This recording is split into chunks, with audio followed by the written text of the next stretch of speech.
Hello বন্ধুরা, কেমন আছেন? আশা করি ভালো আছেন। আপনাদের আশীর্বাদে আমি খুব ভালো আছি।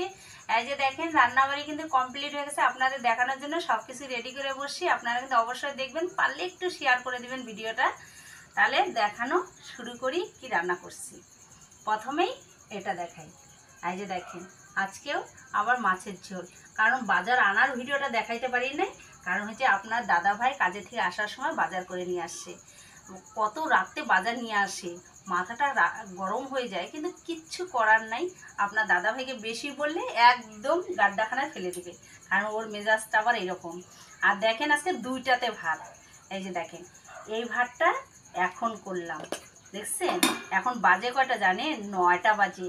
আর 9টার সময় বাজার নিয়ে আসলে কি মাথাটা গরম হয় না? 9টার আগেই আনছে যদি হোক, তবু দেখেন কত দেরি হয়ে গেল। আর এখানে হলো এই যে ঠান্ডা ভাত, হাঁড়িতে আছে ঠান্ডা ভাত, আর সসপ্যানে গরম ভাত। এই জন্য অল্প করে চাল নিয়ে রান্না করছি। আর সাথে দেন থালা নিয়েও বসছি। এখন ভাতটা বাড়বো, আগে ঠান্ডা ভাতটা খাইতে দিব। কারণ হচ্ছে আপনার দাদা ভাই নাই, এখন ওনার ভাতটা বাড়বো না। দেখেন, রাত্রি 9টা, 9:30 বাজে যাচ্ছে। আপনার দাদা ভাই এখনও নাই, বাজারটা এনে দিয়ে কোথায় গেছে জানি না, আসবে হয়তো একটু পরে। আগে ঠান্ডা ভাতটাই বাড়ি তালে। কারণ হচ্ছে আমাদের তো বুঝতেই পারেন, আমরা গরিব মানুষ, কি করব। এই জন্য ঠান্ডা ভাতও ভাতের সাথে মিলাই দিইনি আবার। কারণ হচ্ছে গরম ভাতের সাথে ঠান্ডা ভাতটা মিলাই দিলে ভাতটা ভালো লাগে না খাইতে। এই জন্য ঠান্ডাটা এক্সট্রাই খাবো, আর গরম ভাতটা যদি লাগে কারো নিবে।